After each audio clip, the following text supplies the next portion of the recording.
Pierre, je te propose qu'on commence le webinaire. Oui, merci Lise. Bonjour à toutes et à tous. Bienvenue à ce deuxième webinaire qui est réalisé dans le cadre d'un cycle de formation qui a pour objet accueillir un salarié sur sa ferme, une idée qui peut devenir réalité.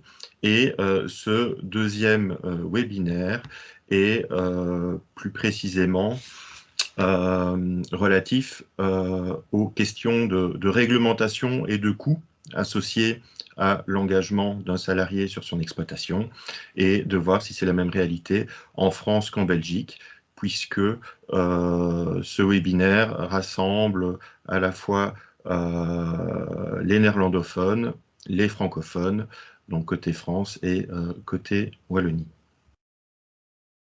Welkom op het webinar rond werken met personeel. Tijdens het webinar zullen we dieper ingaan op de wetgeving en de kosten rond werken met personeel in België en Frankrijk. Wat zijn de belangrijkste verschillen en gelijkenissen? Binnen België, dus tussen Vlaanderen en Wallonië, zijn er ook een beperkt aantal verschillen tussen Vlaanderen en Wallonië. Dus dat wordt hier ook verder verduidelijkt. Dit webinar wordt ook georganiseerd omdat we gedurende het project vragen ontvingen van veehouders van hoe het komt dat er in bepaalde regio's meer of sneller met personeel wordt gewerkt, waarbij men zich onder andere de vraag stelde van is die wetgeving anders, is de kostprijs anders en zo verder.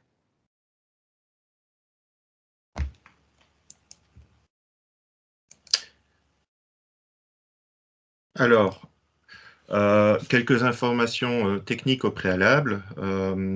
Nous informons que ce webinaire sera enregistré, que vous avez la possibilité d'interagir via le chat ou pendant les séances de questions-réponses, que votre micro est coupé, mais que vous avez la possibilité de lever la main, que le webinaire aura lieu jusqu'à 14h45, donc à une durée de 1h03. Et ça, vous avez pu vous en rendre compte, le diaporama est présenté dans les deux langues.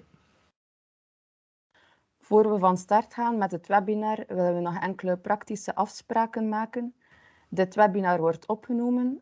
Gedurende de webinar kunnen jullie uw vragen stellen via de chat of mondeling na elk onderdeel.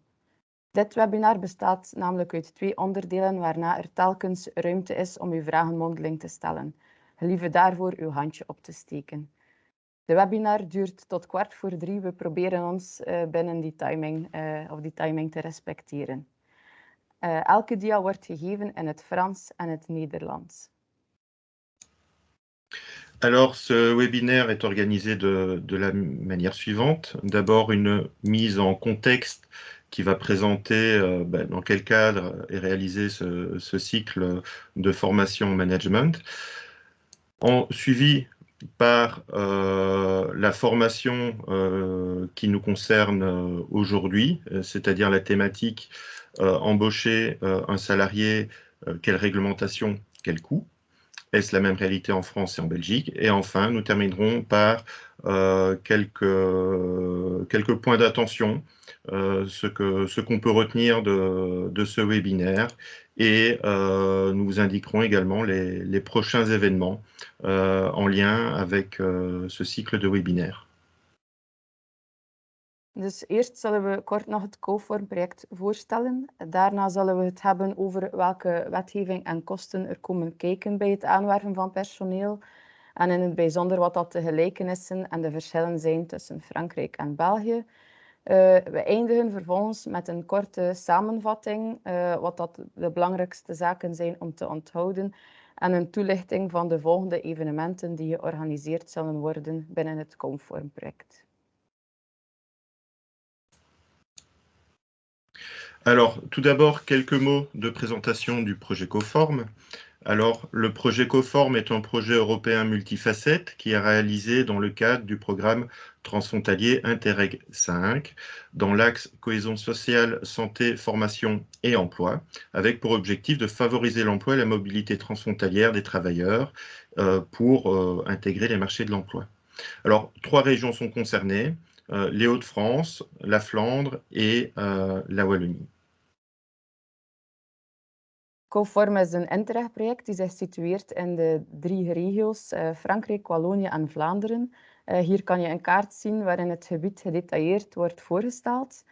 De rode draad doorheen het Interreg-programma, Interreg 5-programma, is het sociale aspect, gezondheid, fysiek, mentaal, opleiding en werkgelegenheid.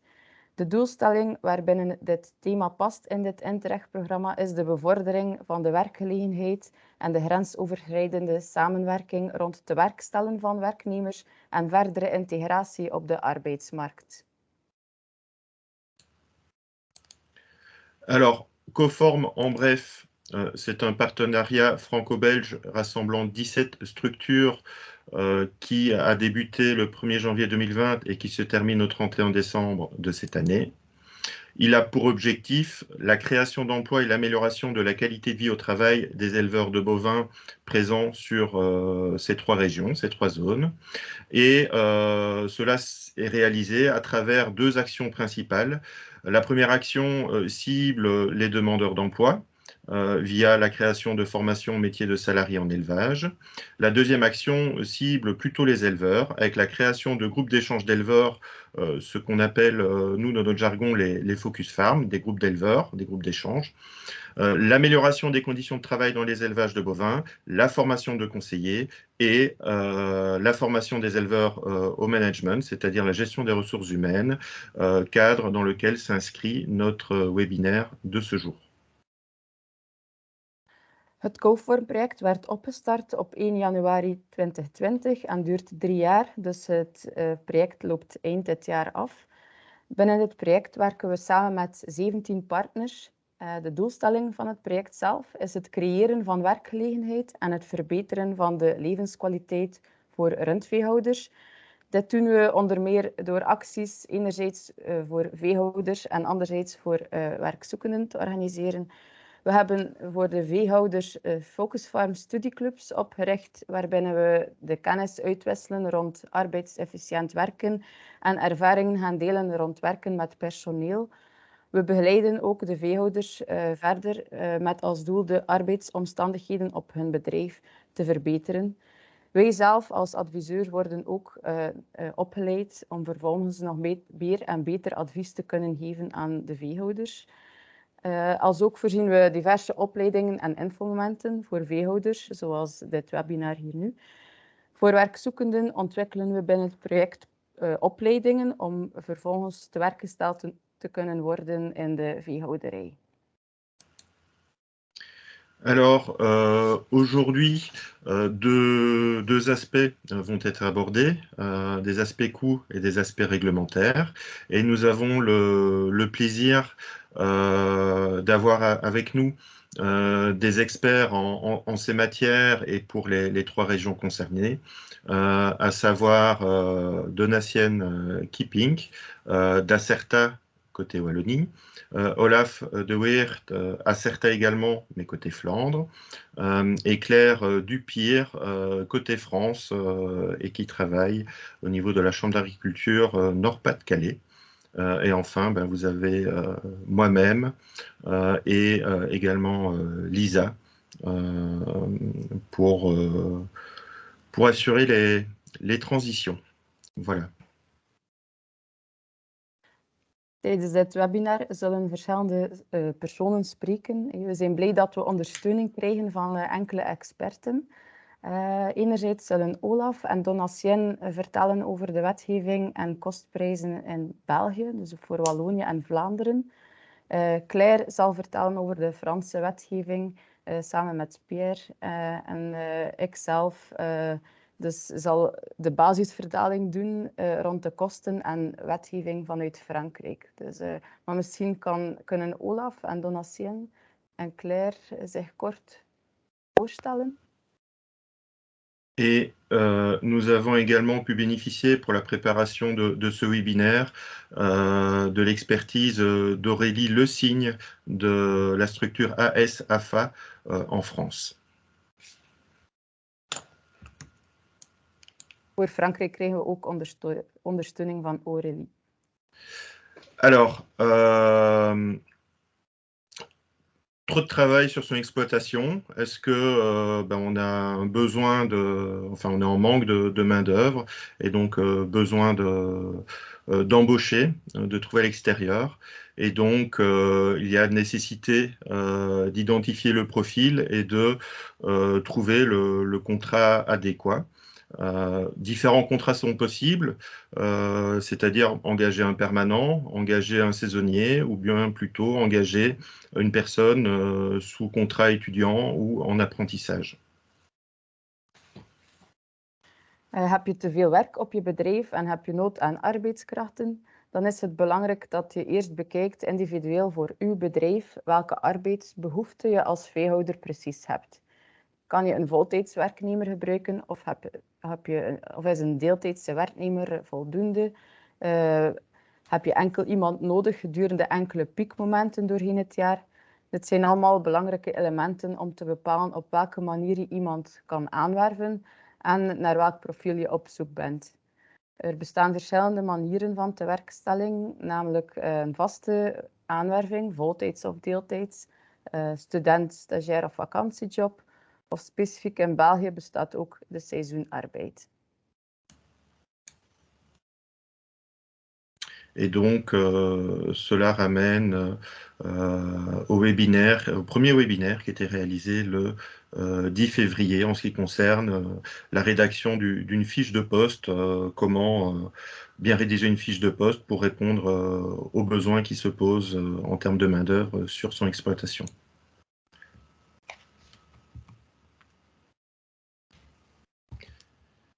Bien, je vais céder maintenant la parole à Donatienne pour nous présenter la réglementation de base en ce qui concerne la Belgique. Tout à fait. Bonjour à tous, merci. Donc, comme comme vous l'avez signalé juste avant, il y a 3 types de profils qui sont ici pertinents et pour lesquels nous allons un petit peu nous pencher sur la réglementation de base. Il s'agit tout d'abord des étudiants. Alors, qu'est-ce qui est particulier chez nous en Belgique par rapport à l'occupation des étudiants? En fait, il est possible d'occuper un étudiant, donc un jeune qui a au moins 16 ans et qui a donc la qualité d'étudiant. Il est possible de l'engager et de l'occuper en dehors de ses heures de cours, bien entendu, en ne payant que les cotisations de solidarité. Donc, l'employeur doit payer des cotisations ONSS, ce sont les charges patronales qui sont assez élevées. Eh bien, l'étudiant peut travailler temporairement donc, chez un employeur pour lequel l'employeur ne va alors payer que 5,42% des cotisations sociales. Donc, ça veut dire que c'est un coût salarial qui est beaucoup plus faible qu'un travailleur ordinaire. Bien entendu, donc comme je dis, c'est tout d'abord limité aux étudiants et c'est limité à un certain nombre d'heures par an. C'est-à-dire que chaque étudiant a la possibilité d'être occupé à concurrence de maximum 475 heures par année civile auprès d'un employeur sous contrat étudiant, donc avec le paiement des cotisations de solidarité uniquement. À côté du contrat étudiant, on a le travail saisonnier. Les travailleurs saisonniers, c'est également un mode particulier, un contrat de travail particulier, puisque les modalités de calcul des cotisations patronales, donc des cotisations à l'ONSS, à l'Office national de sécurité sociale, est tout à fait spécifique, puisqu'on va calculer les cotisations patronales uniquement sur un salaire journalier forfaitaire. Donc, ces cotisations patronales, elles vont être de maximum toujours de 7,86 €. Ça, c'est le montant applicable actuellement. Et donc, ça veut dire que quel que soit le salaire qui est dû pour le travailleur saisonnier, ce sera maximum 7,86 €. Ce sera le montant des cotisations patronales qui seront payées par l'employeur qui occupe un travailleur saisonnier. Le travailleur saisonnier, il peut être occupé à concurrence de maximum, alors normalement c'est 30 jours par an dans le cadre donc, du travail saisonnier, mais depuis la crise Covid, ce nombre de jours est monté à 60 jours par an et ce sera encore le cas donc, pour 2022. Alors, ce qu'il faut savoir, c'est que le travailleur qui va être occupé en qualité de travailleur saisonnier ne peut pas avoir été occupé comme travailleur permanent, comme travailleur ordinaire auprès du même employeur au cours des 180 jours calendrier précédents. Et pour ces travailleurs-là, il ne faut pas conclure de contrat de travail écrit. Pour les étudiants, il faut obligatoirement un travail écrit. Pour les saisonniers, il n'en faut pas. Par contre, il faut faire une dimona journalière. Donc chaque jour, il faut déclarer, il faut que ce travailleur saisonnier soit déclaré à la dimona, qui est la déclaration donc auprès de la sécurité sociale. Et enfin, au niveau des prestations des travailleurs saisonniers, ils peuvent faire jusqu'à 11 heures par jour et 50 heures par semaine maximum. Et alors, à côté de ces deux statuts spécifiques-là, on a bien entendu les travailleurs ordinaires, les travailleurs permanents qui peuvent être occupés à temps plein. Alors, un travailleur ordinaire qui est engagé dans les liens d'un contrat de travail à durée déterminée ou indéterminée auprès d'un employeur peut prester, alors il va prester en moyenne 38 heures, c'est la durée hebdomadaire moyenne de ce travailleur s'il est à temps plein, mais c'est une durée qui n'est pas nécessairement une durée effective. Donc oui, on peut occuper effectivement le travailleur jusqu'à 38 heures par semaine de manière effective, mais on peut aussi aller jusqu'à 40 heures par semaine, pour autant alors que l'on octroie des jours de compensation qui permettront le respect de la durée hebdomadaire moyenne. Donc si on occupe un travailleur à temps plein à concurrence de 40 heures semaine, il aura droit à l'équivalent de 12 jours de repos compensatoire par an. Si on occupe le travailleur à temps plein à concurrence de 39 heures par semaine en durée effective, il aura droit alors à 6 jours de repos compensatoire par an.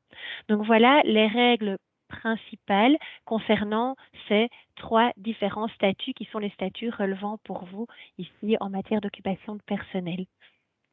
Merci Donatienne. Olaf? Ja, goedemiddag allemaal. Ook van mijn kant van harte welkom. Mijn naam is Olaf de Weert. Ik werk, net zoals collega Donatien, voor Acerta, waar we werkgevers ondersteunen op vlak van sociaal recht, niet in het minst voor de sector van de landbouw. Goed, 3 statuten worden hier overlopen op deze slide. Het statuut van jobstudent, het statuut van seizoenarbeider en het statuut van vaste arbeider als laatste statuut. Nu, het statuut van jobstudent bestaat erin dat een jobstudent kan werken vanaf de leeftijd van 16 jaar of zelfs vanaf 15 jaar, mits de 2 eerste jaren van het secundair onderwijs zijn gevolgd. Ja. Dus dat is een belangrijke instapvoorwaarde, die leeftijd. Nu, het is ook zo dat een student maar kan werken tijdens periodes van niet verplichte aanwezigheid in de school. Ik denk dat dat logisch is. Dat jij pas kan werken tijdens vakanties of tijdens vrije dagen op school. Er is ook de voorwaarde dat voor een student, en dat is een zeer belangrijke voorwaarde, altijd een schriftelijke arbeidsovereenkomst voor studenten moet opgemaakt worden. Dus een jobstudent kan nooit werken op mondelinge basis. Er moet altijd een schriftelijke arbeidsovereenkomst voor studenten opgemaakt worden. Nu, het specifieke aan jobstudenten is, als zij niet meer dan 475 uren per jaar, kalenderjaar, werken bij 1 of meerdere werkgevers, dat er dan in die situatie maar een solidariteitsbijdrage verschuldigd is van 5,42%. Dus met andere woorden, wanneer u 100 bruto zou geven, als fictief voorbeeld, dan betaalt u maar een RSZ-werkgever een solidariteitsbijdrage van 5,42%. Dus het is gekoppeld aan maximaal 475 uren per jaar bij 1 of meerdere werkgevers. Vandaar, wanneer u een jobstudent te werk stelt, raden wij zeer sterk aan om altijd aan de jobstudent te vragen via een attest te verkrijgen op de applicatie Student at Work, om het exacte aantal uren aan u mee te delen, zodat u weet of die grens van 475 uren al dan niet bereikt is. Want gaat u boven die 475 uren, ja, dan betaalt u volle pot RSZ, waarover we straks een woordje meer zullen vertellen. Nu, het tweede statuut is het statuut van seizoenarbeid. Is eigenlijk een heel specifiek statuut binnen het Belgische werkgeverslandschap, in die zin dat enkel de sector van de land- en tuinbouw, en dus heel specifiek vandaag de landbouw, gebruik kan maken van dit stelsel. Nu, waaruit bestaat die seizoenarbeid? Het kenmerkende daarvan is trouwens ingevoerd sedert 2000 in de landbouw, sedert het jaar 2000. Het kenmerkende daarvan is dat de sociale zekerheidsbijdragen berekend worden niet op het reële loon dat u betaalt, maar op een forfaitair dagloon. Een forfaitair dagloon dat op vandaag gelijk is aan 21,96 euro per dag. Enfin, u betaalt eigenlijk per dag dat u een seizoenarbeider te werk stelt, een RSZ-bijdrage op een forfaitair dagloon, wat onder de streep uitkomt op 7,86 euro per dag.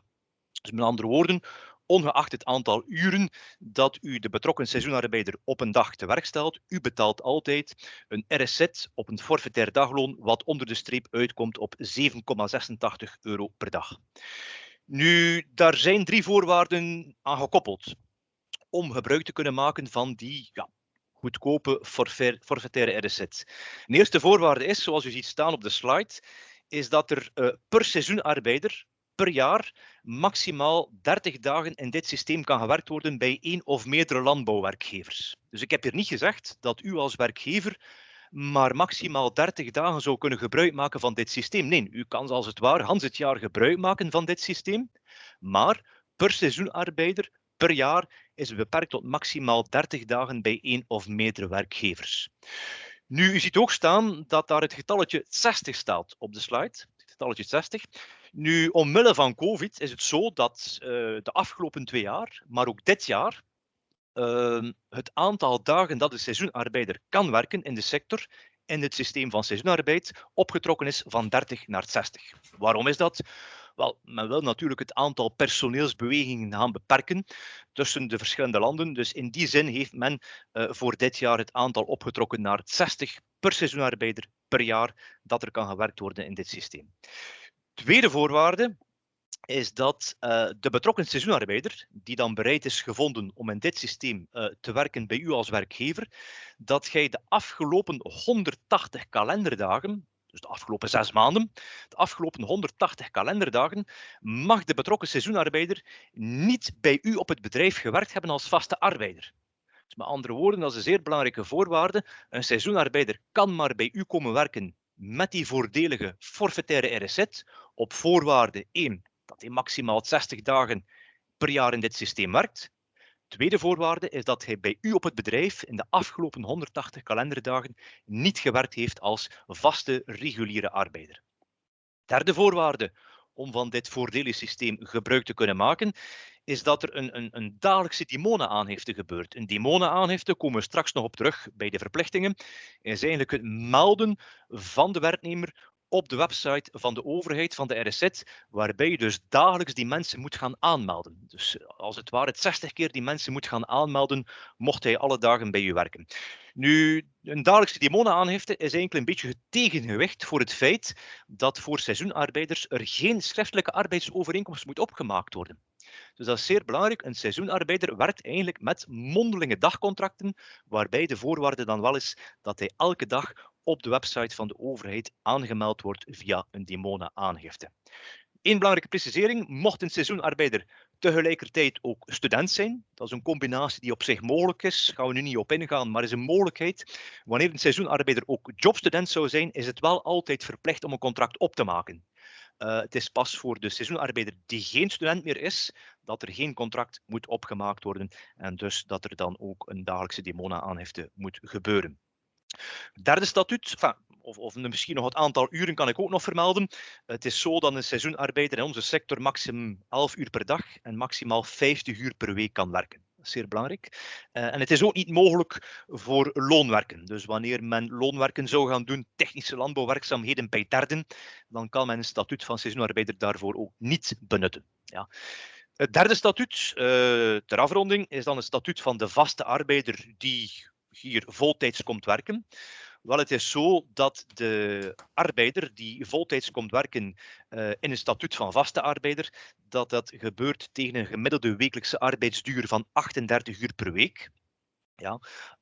Nu, die 38 uur per week kan ook bereikt worden door 39 of 40 uur per week te werken. Maar als dat het geval is, die keuze kunt u perfect maken als werkgever, maar dan bent u wel verplicht om wat compensatiedagen te geven. Dus als u een uurtje of 2 uur langer zou werken per week, dan bent u verplicht om dat gemiddelde van 38 te respecteren, om in de plaats onbetaalde compensatiedagen, arbeidsduurverminderingsdagen toe te kennen. Ja. Dus dat is een belangrijk gegeven om te weten. Er zijn dus 3 systemen, effectief 38 uur, gemiddeld 38 uur door 39 uur met 6 onbetaalde, of 40 uur met 12 onbetaalde compensatiedagen te werken. Tot daar mijn tussenkomst bij deze slides. Bedankt Olaf. Et Claire, qu'en est-il du côté français pour la réglementation de base? Oui, bonjour à tous. Alors du coup, en effet, en France, par rapport aux différents statuts, donc on a le statut d'apprentissage. Donc les apprentis, en fait, opèrent en fait leur heure de travail, donc c'est 35 heures semaine, mélangées avec les cours, donc en centre de formation. Donc en fait, on est vraiment sur une mixité vraiment presque 50-50 entre les cours et le lieu d'entreprise pour faire du coup l'apprentissage. Par rapport à ça, en saisonnier, le deuxième statut saisonnier, donc là, dans la partie plutôt élevage, nous, on n'a pas de saisonniers qui viennent du coup travailler. Par contre, c'est le service de remplacement qui est un organisme vraiment à part, qui intervient du coup à la demande des entreprises, des agriculteurs, sur leur entreprise en cas de besoin. Et le dernier statut, donc du coup plutôt permanent temps plein, donc CDI ou CDD, contrat à durée déterminée ou contrat à durée indéterminée. Donc c'est un minimum de 35 heures semaine. Maintenant, on peut embaucher un salarié, je vais dire mi-temps ou même tiers-temps sur l'entreprise, il n'y a pas de souci. Mais du coup, le 35 heures semaine, c'est le minimum pour un temps plein, jusqu'à 44 heures semaine. Voilà pour le côté français. Tout ça est régi en fait par la convention collective nationale qui a été mise en place le 1er avril 2021. Avant, nous avions une convention collective par département. Maintenant, elle est vraiment au niveau national et donc du coup, c'est celle qui est donc affichée dans le diaporama, la production agricole qui est mise en place pour la partie élevage et agriculteur. Merci Claire. Lisa? In Frankrijk wordt dus op landbouwbedrijven vaak gewerkt met studenten via leercontract. Dit gaat over jongeren vanaf 16 jaar. De wettelijke arbeidstijd hierbij is maximum 8 uur per dag en 35 uur per week. Dat is inclusief de opleidingstijd. De werkstelling via seizoenarbeid bestaat niet in Frankrijk, maar er bestaat een aparte service, de remplacement, die hier wel kan bijstaan. Bij werken met vast personeel spreekt men over een voltijdse tewerkstelling van 35 uur per week. In Frankrijk worden de nodige afspraken tussen werkgever en werknemer, namelijk alle afspraken rond de collectieve arbeidsovereenkomst, besproken en vastgelegd binnen de nationale collectieve arbeidsovereenkomst voor landbouwproductie en de CUMA. Merci Lisa. Alors, qu'en est-il du coût de la main-d'œuvre dans le secteur agricole? Wat is nu precies de loonkosten in de landbouwsector? Alors, regardons d'abord du côté belge.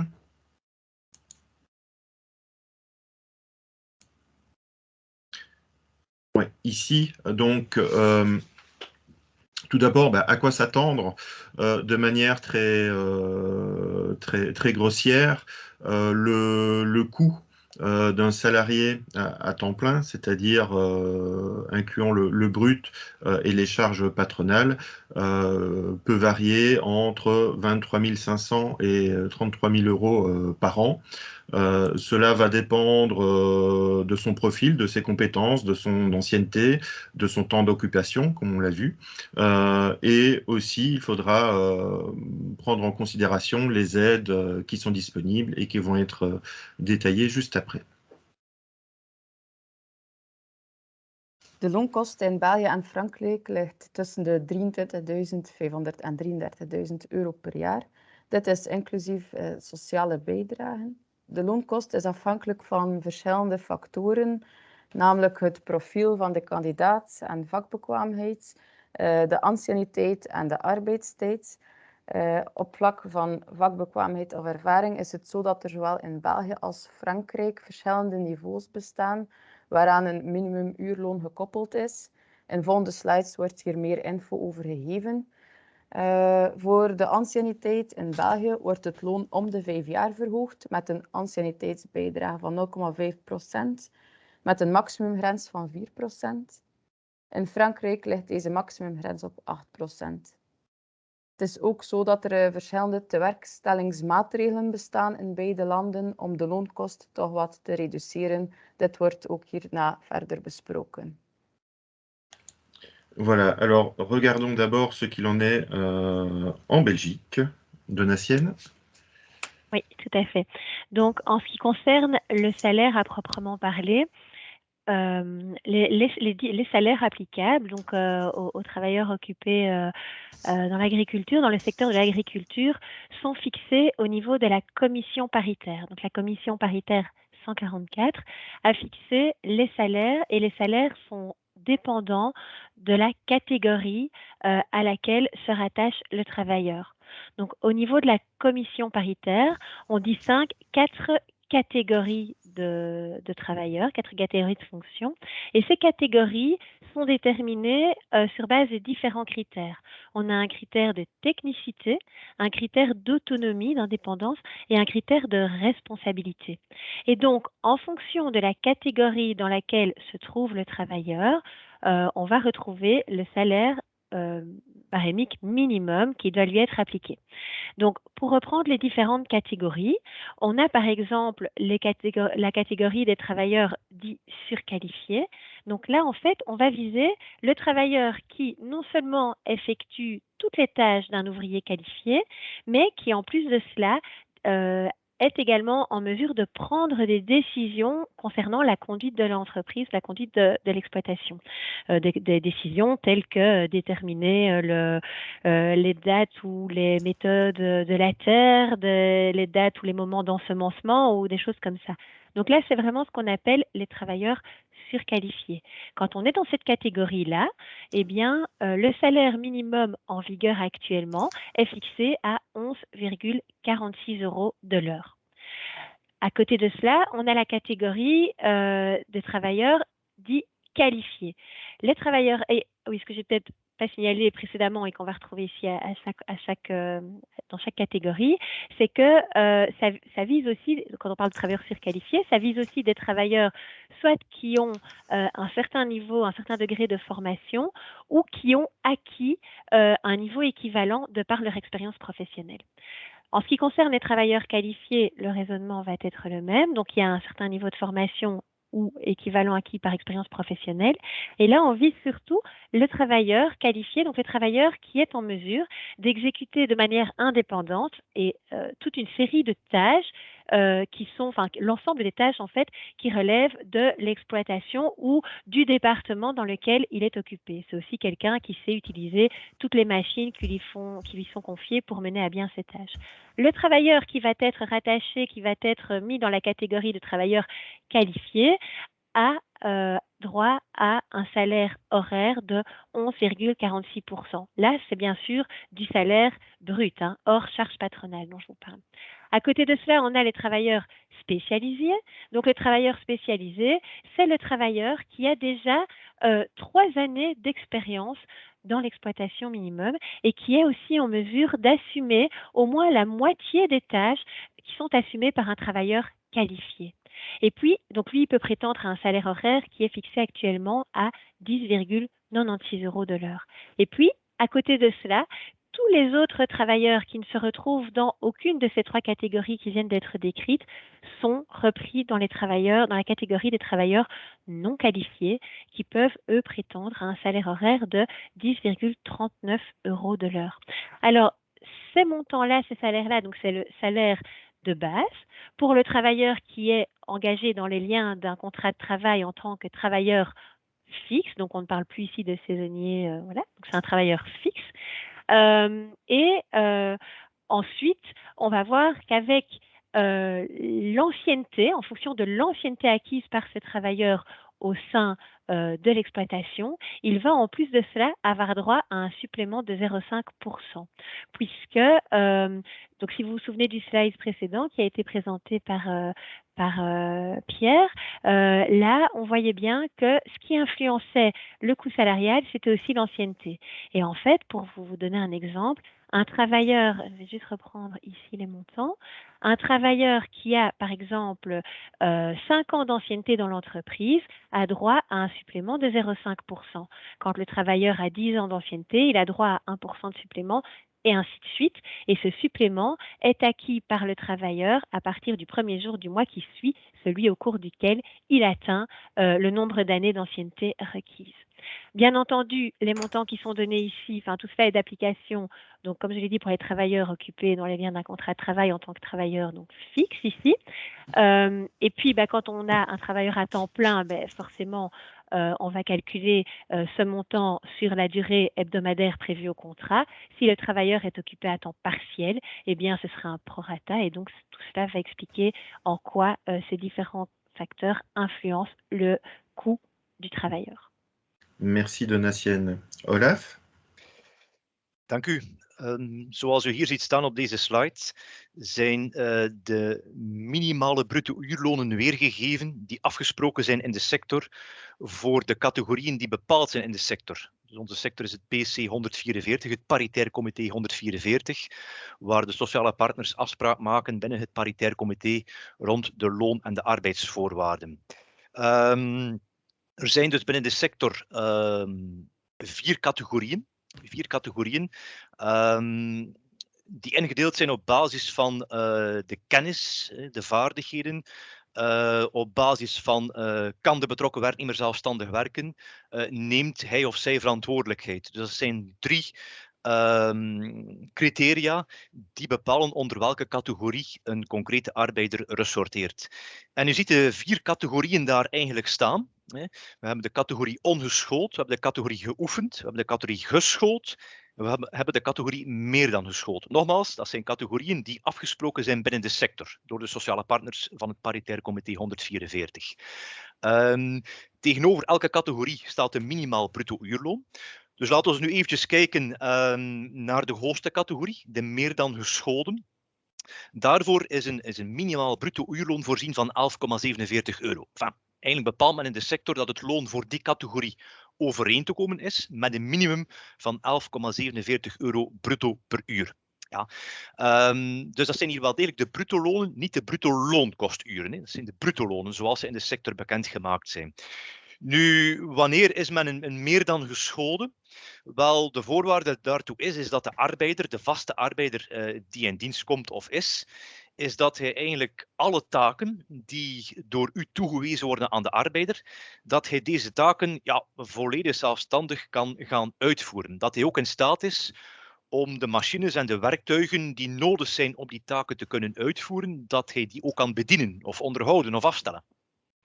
Het is ook noodzakelijk dat deze persoon beslissingen neemt die het bedrijf aanbelangen. Dus het is zeer belangrijk dat hij zijn verantwoordelijkheid neemt ten aanzien van de beslissingen die het bedrijf kan nemen en dat hij dus ook verantwoordelijk is voor de uitvoering van deze beslissingen. Dat kan bijvoorbeeld gaan over het bepalen van de datum van de grondbewerkingen. Dat kan gaan over het bepalen van wanneer moet de grond bemest worden of wanneer moet er gezaaid en geplant worden. Dus met andere woorden, hij is eigenlijk als het ware een beetje de bedrijfsleider, wat hij de facto natuurlijk niet is, maar een beetje de taken van de bedrijfsleider die hij overneemt op het bedrijf en dus verantwoordelijkheid opneemt. Er zijn ook mensen die een bepaalde scholing hebben doorlopen. Mensen zitten aan 2-niveau, mensen die daarnaast ook wat bijscholing hebben gevolgd om het vak van bedrijfsleider als het ware te kunnen gaan uitoefenen, zonder dat ze natuurlijk effectief zijn. Dus een speciale categorie, de meer dan geschoolden, verdienen een minimaal bruto uurloon van €11,46 per uur.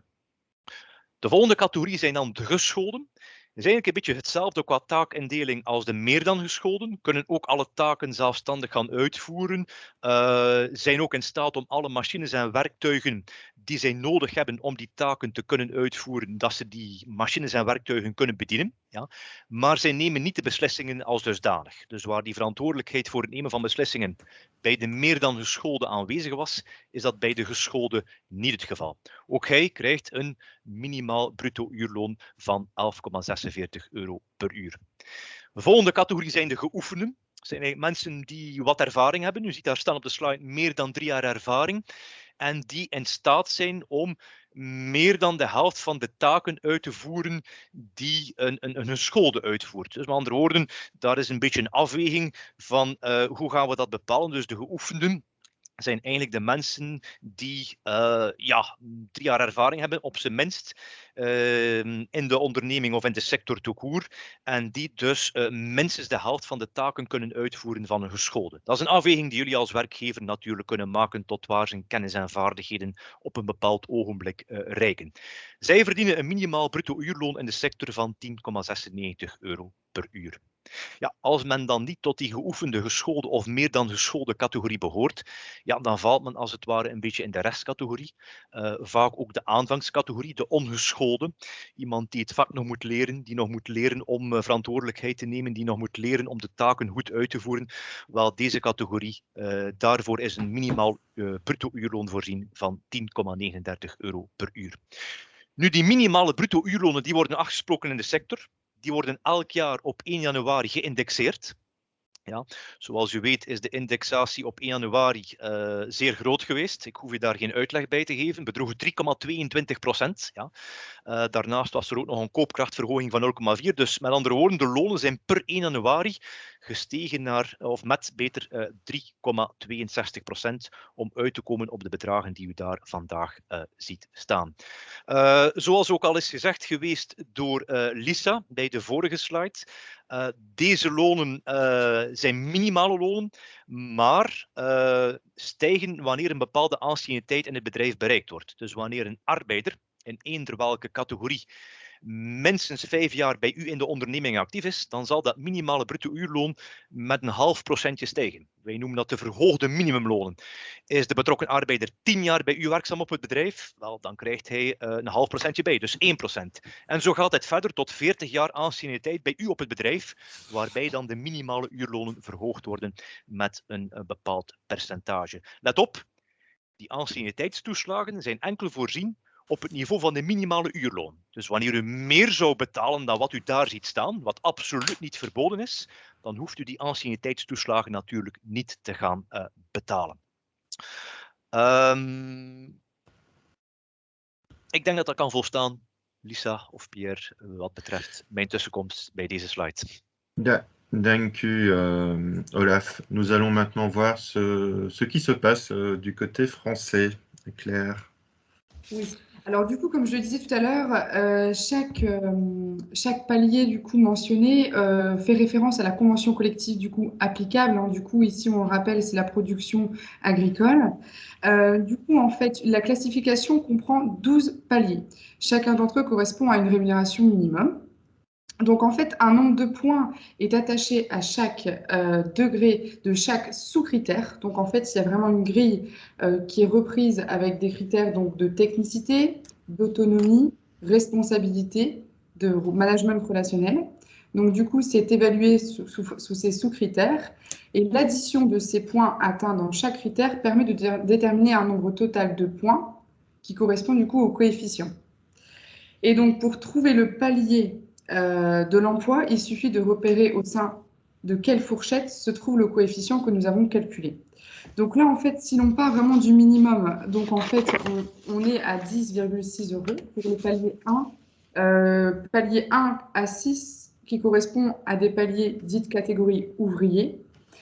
Du coup, on augmente au niveau des paliers en fonction des sous-critères d'évaluation qui ont été réévalués, donc s'ils sont plus ou moins autonomes dans leurs tâches, s'ils évoluent dans l'autonomie, dans la responsabilité, du coup, on augmente au niveau du palier dans la catégorie ouvrier. Dès lors qu'on arrive en fait au palier 6. Cela correspond du coup à, enfin 7, 6, 7, c'est un palier du coup technicien. Donc là, en fait, c'est pareil, c'est évalué en fonction de la technicité, l'autonomie, la responsabilité et le management, ainsi que les relations. Et donc derrière, on passe vraiment sous des paliers beaucoup plus élevés, donc agent de maîtrise ou cadre, du palier 8 au palier 12. Et donc du coup, la rémunération, vous l'avez compris, hein, varie bien pour arriver jusqu'à 21,40 € brut. C'est bien du brut du coup qui est mentionné. Donc tout ça, comme je voulais bien expliquer, est vraiment repris dans la convention collective. Donc c'est vraiment déterminé en fait avec lors du contrat de travail dans quelle catégorie se situe du coup le salarié embauché. Merci Claire. Lisa? In Frankrijk bestaan er dus 12 verschillende niveaus of loonschalen gerelateerd aan de criteria vakbekwaamheid, ervaring, zelfstandigheid, verantwoordelijkheidszin en zo verder. Aan deze verschillende criteria wordt eigenlijk een puntensysteem gekoppeld en aan de hand van de totale score wordt een indeling gemaakt in die verschillende 12 niveaus. Voor de tewerkstelling op landbouwbedrijven zijn de niveaus 1 tot 7 het meest relevant. Dit gaat dan van niveau 1 of 2 voor het statuut arbeider, waar een bruto uurloon van 10,6 € betaald wordt, tot een niveau 6 of 7, waar 12 à 12,8 € per uur betaald wordt. Niveaus 8 tot 12 zijn minder relevante niveaus binnen de sector. Dus daar wordt er bijvoorbeeld leidinggevenden horen meer tot dat niveau en kan er dan tot een maximum van 21,4 € per uur betaald worden, bruto. Dank u, Lisa. Alors, nous avons vu ce qu'il en était en Belgique et en France pour le coût salarial en brut de la main-d'œuvre. Maintenant, regardons ce qu'il en est pour les charges sociales patronales. Et on commence par la Belgique. Donatienne. Oui, donc voilà, donc on a parlé effectivement, hein, comme l'a dit Pierre, du coût en brut. Donc on a donné le montant brut des salaires, mais à ces montants bruts, il faut bien entendu ajouter ce qu'on appelle les charges patronales. Donc les charges patronales qui est le pourcentage de rémunération que l'employeur doit payer à l'ONSS, donc à l'Office national de sécurité sociale, pour toute une série de financements. Et donc, cet élément-là, donc quand on regarde ici sur le slide, vous voyez que les cotisations ONSS au total, pour un travailleur fixe engagé dans les liens d'un contrat de travail à un contrat ordinaire, les cotisations patronales sont estimées entre 54 et 56%. Pourquoi? Parce que on a donc là-dedans les charges patronales qui vont venir financer les différents systèmes de sécurité sociale. Et en plus, ce qu'il faut savoir, c'est que ces charges patronales sont calculées sur un salaire à 108% et non pas à 100%. Alors là, c'est encore une petite particularité du système belge d'occupation de travailleurs ouvriers. Donc, au niveau des ouvriers, les congés sont financés par les caisses de vacances et les caisses de vacances sont financées par les cotisations patronales calculées sur le salaire à 108%. Donc, on a d'une part ces cotisations patronales et puis on a encore d'autres charges. Ces autres charges, ce sera quoi? Ce sera la prise en charge, enfin le coût d'une affiliation à l'assurance accident du travail, qui est une obligation légale pour tout employeur qui occupe du personnel. Ce sera le coût d'affiliation éventuellement à un secrétariat social, à un service externe de prévention et protection au travail. Ce sera éventuellement des obligations d'intervention en matière de vêtements, en matière de petit chômage lorsqu'un travailleur s'absente avec maintien de la rémunération, de salaire garanti en cas d'incapacité, etc. Et donc, tous ces différents coûts viennent encore grever, je vais dire, le coût de la main-d'œuvre, ce qui fait que, à côté des cotisations sociales, si on ajoute encore ces autres charges qui accomptent à l'employeur, eh bien, on peut estimer en moyenne, et là, c'est bien entendu une évaluation, on ne pourrait pas donner un montant précis, mais on peut estimer en moyenne une fourchette entre 60 et 65% le pourcentage de charges qui viennent grever le coût patronal. Merci Donatienne. Olaf? Dank u, Pierre. Wat u hier ziet staan op de slide zijn eigenlijk de patronale lasten die betaald worden op de minimale of de reële bruto-uurlonen die we daarnet overlopen hebben. Voor alle duidelijkheid, de bruto-uurlonen die we daarnet overlopen hebben en waarvan we hier de sociale lasten bekijken, zijn de lonen voor de 4 functiecategorieën van vaste arbeider. Dus we hebben het niet gehad over het statuut van seizoenarbeider die we in het begin van de presentatie besproken hebben. Dat komt hier niet meer aan bod. Dus dit gaat hier over de sociale lasten op de minimaal of reële bruto-uurlonen die betaald worden aan de vaste arbeiders. Nu, die sociale lasten bestaan natuurlijk voor een groot stuk uit RSZ-bijdragen, dus patronale lasten, RSZ-bijdragen die u als werkgever betaalt op het bruttoloon. Ja. Nu, die bedragen in België, zoals u daar ziet staan, tussen de 54 en 56%. Waar komt dat vandaan? Wel, het is zo dat in België op het bruttoloon altijd een basis-RSZ-bijdrage betaald wordt van 25%. Ja. Nu, die RSZ-bijdrage in onze sector is wat getemperd door toepassing van een structurele vermindering. Dat is een moeilijk verhaal, maar het komt erop neer dat die 25% vaak wat gereduceerd wordt tot een 17 à 22% basis-RSZ. Maar dat is niet het einde verhaal. Er wordt ook nog een bijdrage betaald voor het Waarborg en Sociaal Fonds van de Landbouw. Met name een 10,45% is voorzien voor het Waarborg en Sociaal Fonds van de Landbouw. Er is ook nog een bijdrage voor aanvullend pensioen van een goede 2%. En daarnaast is er ook nog een bijdrage, en dat is wel heel speciaal natuurlijk, van 15,84% ter financiering van het vakantiegeld. Het is zo dat arbeiders in onze sector, landbouw, maar ook in andere sectoren, het vakantiegeld niet rechtstreeks krijgt van u als werkgever, wanneer de mensen 4 weken vakantie nemen, maar het vakantiegeld ontvangen van een vakantiekas. In onze sector de vakantiekas voor de voeding. Nu, die vakantiekas moet natuurlijk de centjes van ergens halen wanneer zij het vakantiegeld van de arbeiders betalen. Dus met andere woorden, die vakantiekas wordt gespijsd, wordt gefinancierd door een bijdrage gelijk aan in totaal 15,84% RSZ ter spijzing, ter financiering van die vakantiekas, die dan op dat moment de mogelijkheid krijgt om een vakantiecheque ter waarde van 4 weken loon, enkelvoudig vakantiegeld, onder andere te kunnen bezorgen aan de vaste arbeider.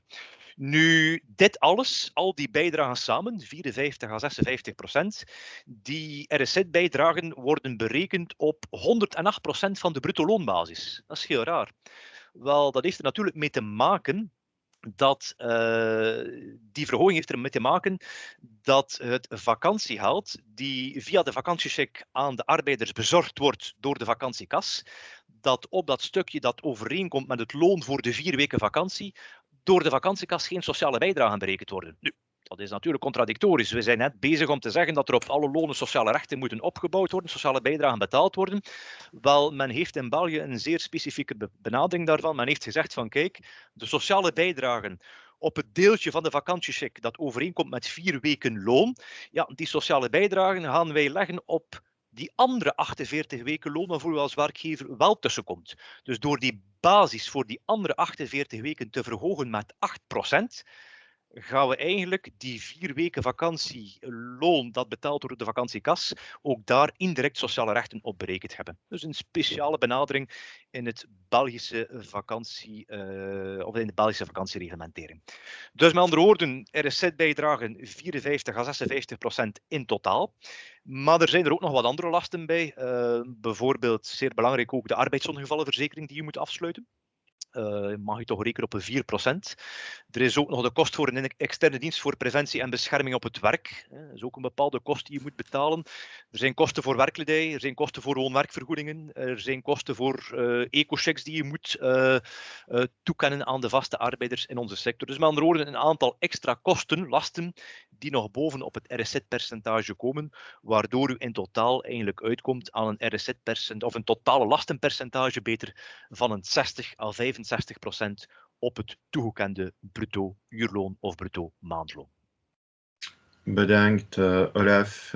Alors Claire, qu'en est-il des charges patronales côté français?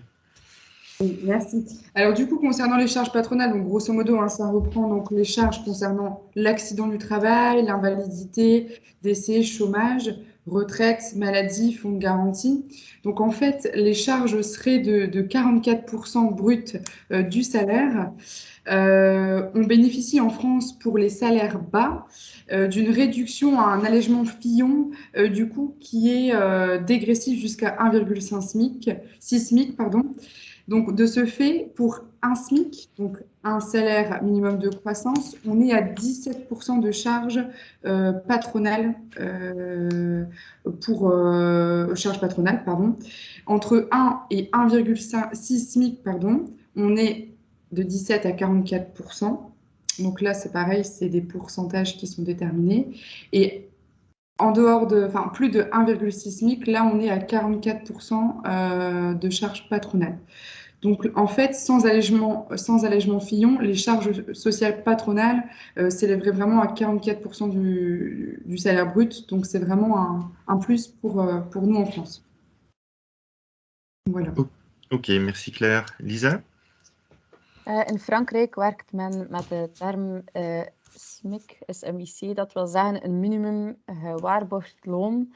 En één SMIC is momenteel 10,57 euro per uur als bruttoloon. Dus dat is niet wat de werknemer wettelijk ontvangt, want hierop moeten de sociale lasten voor bijvoorbeeld ziekteverzekering, pensioen enzovoort afgetrokken worden om het nettoloon te krijgen. In bepaalde gevallen zijn echter kortingen van toepassing, bijvoorbeeld bij de werkstelling van studenten of werknemers jonger dan 18. Hier concreet voor de sociale bijdrage moet de werkgever bij het betalen van 1 SMIC 17% bijdrage betalen bovenop het bruttoloon. Dat is hier zo laag doordat men hierbij recht heeft op een verlaging van de werkgeversbijdrage vanwege het lage loon. Dus bij het hogere loon vanaf 1,6 heeft men geen recht meer op deze korting. Dus bedraagt de sociale bijdrage daar 44% bovenop het bruttoloon. Dank u, Lisa. Alors, qu'en est-il des aides à l'emploi pour la Belgique, Donatienne? Oui, donc effectivement, hein, on vous a présenté les charges patronales et donc le coût que cela représente pour l'employeur. On a heureusement différents systèmes qui permettent, qu'on appelle des aides à l'emploi, et qui permettent quand même de diminuer le coût de la main-d'œuvre en Belgique. Alors, ce qu'il faut savoir, c'est qu'au niveau de ces aides à l'emploi, il y a tout d'abord des aides qui sont des aides décidées sur le plan fédéral, donc qui s'appliqueront que vous soyez en Flandre, à Bruxelles ou en Wallonie. Et à côté de cela, il y a aussi des aides à l'emploi qui sont régionalisées et qui donc s'appliquent en fonction, qui s'appliqueront différemment, qui ne seront pas les mêmes donc selon que l'on soit en Flandre ou en Wallonie. Tout d'abord, au niveau, alors on ne sait pas vous lister ici évidemment de manière exhaustive tout ce qui existe, mais un principe qui est très important, c'est ce qu'on appelle les réductions groupes cibles pour les premiers engagements. En fait, pour inciter, pour aider l'employeur qui va engager ses premiers travailleurs, et ça c'est une aide donc qui, comme vous le voyez, existe au niveau fédéral, hein, vous avez un petit drapeau belge, donc qui signifie que ça s'applique à tout le pays. L'employeur donc qui engage ses premiers travailleurs va bénéficier d'une réduction de cotisation patronale sur ses travailleurs. Donc les conditions, il faut que l'employeur n'ait pas occupé, enfin soit un nouvel employeur, ou en tout cas qu'il n'ait pas occupé de personnel au cours des 12 mois précédents. Et donc, lorsqu'il engage son premier travailleur, il va avoir droit à une suppression totale des cotisations de base. Donc, parmi les cotisations de sécurité sociale, il y a les cotisations de base qui tournent autour des 25%, et puis il y a toute une série de cotisations qui viennent alimenter différents fonds tels que fonds de pension, etc. Ces cotisations de base de 25% sont supprimées pour le premier travailleur engagé par un nouvel employeur. Donc, ça représente déjà un coût assez intéressant et une réduction de coût assez intéressante, pardon, et c'est une mesure qui est illimitée dans le temps. Donc, elle est d'application aujourd'hui et elle est en principe illimitée dans le temps. Il faut juste savoir qu'il y a un petit tempérament, c'est que cette réduction de charges dont bénéficie l'employeur qui engage son premier travailleur est plafonnée à 4 000 € par trimestre. Mais bon, 4 000 € de charges, ça représente quand même déjà pour un travailleur un salaire relativement élevé. Après, pour les 5 travailleurs suivants, donc plus pour le premier travailleur pour qui on a droit à une suppression totale des cotisations de base, mais pour les 5 travailleurs suivants, l'employeur a également droit à une réduction des cotisations patronales, mais là par contre, ça va être un montant dégressif pour une durée totale de maximum 13 trimestres. Donc cela signifie qu'entre le travailleur 2 et le travailleur 6 que j'engage, en tant que nouvel employeur, je vais avoir droit à une diminution, et pas une suppression totale de mes charges, mais une diminution pour une durée totale de maximum 13 trimestres.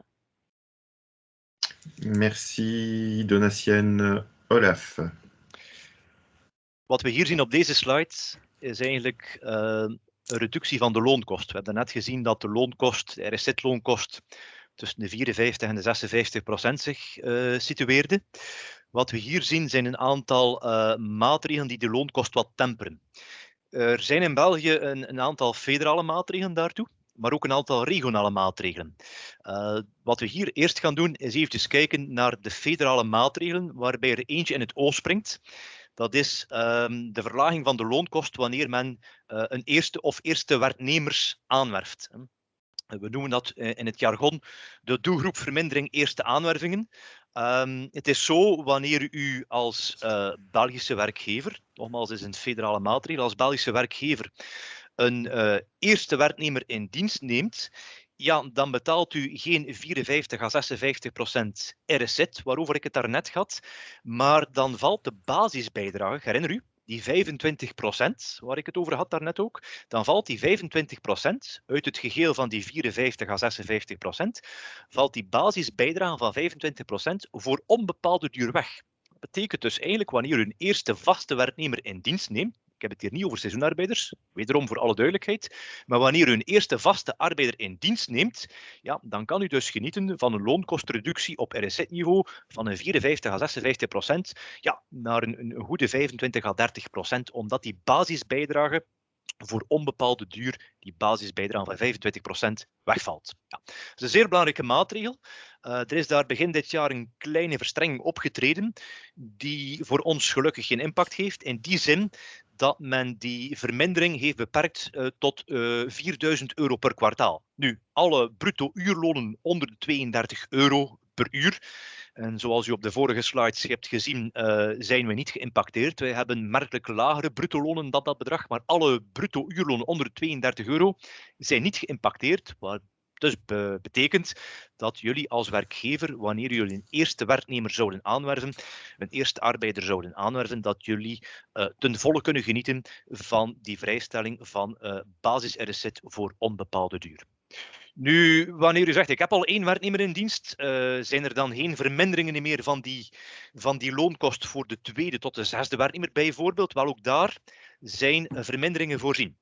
Nu, zoals u ziet staan daar, zijn die verminderingen natuurlijk wel beperkt. Het is geen volledige vrijstelling van een basisbijdrage van 25%. Nee, het zijn bedragen die per kwartaal toegekend worden, forfaitaire verminderingsbedragen, die in totaal voor maximaal 13 kwartalen ook kunnen toegekend worden.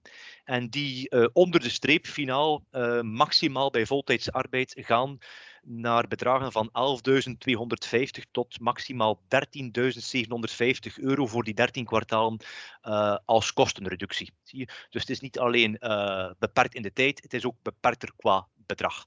Maar dus voor de 2e tot de 6e werknemer zijn er wel degelijk ook nog verminderingen die kunnen genoten worden, waardoor de loonkost een stukje zakt ten opzichte van de normale situatie. Bedankt Olaf. Et alors du côté français, il existe également des aides à l'emploi. Claire. Ja, pardon Pierre. Ah, On oui. n'a pas terminé. Ah, excusez-moi. Pas de problème. En fait, ce qu'on vous a présenté là, Olaf et moi, c'était vraiment les règles fédérales. Et par contre, on peut retourner au slide suivant. Voilà, Pardon. comme j'avais expliqué, donc il y a des règles fédérales en matière de réduction de charges patronales. Et puis, il y a aussi une partie des aides qui sont régionalisées, puisque en Belgique, tout se décide aussi au niveau des régions. On a 3 régions. Hein.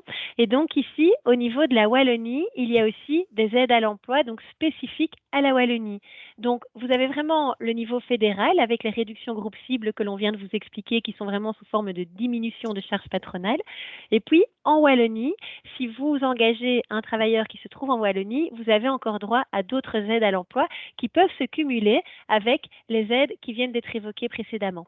Et donc, au niveau de la Wallonie, alors là, on expose de nouveau les aides principales et probablement les plus pertinentes. Après, il y a encore bien entendu d'autres choses qui existent. Mais donc, les aides principales, c'est ce qu'on appelle les impulsions.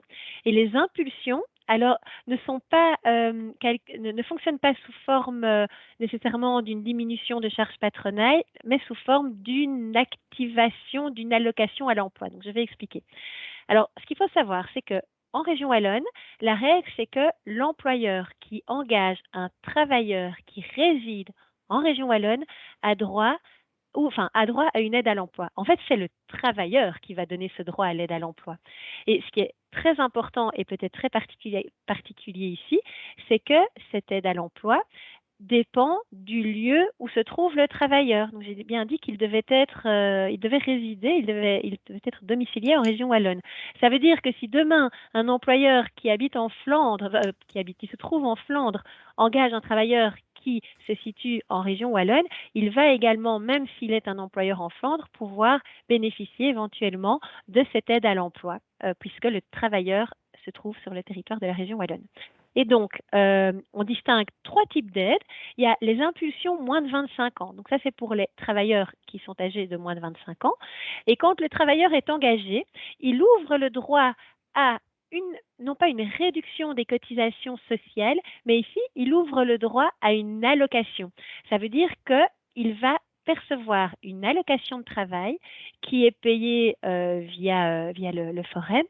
Et cette allocation de travail va être octroyée au travailleur pendant 3 ans, mais du coup pourra être déduite du salaire que paye l'employeur. Donc forcément, le travailleur a toujours droit au minimum à son barème salarial. Il doit percevoir le salaire tel qu'il est prévu au niveau de la commission paritaire.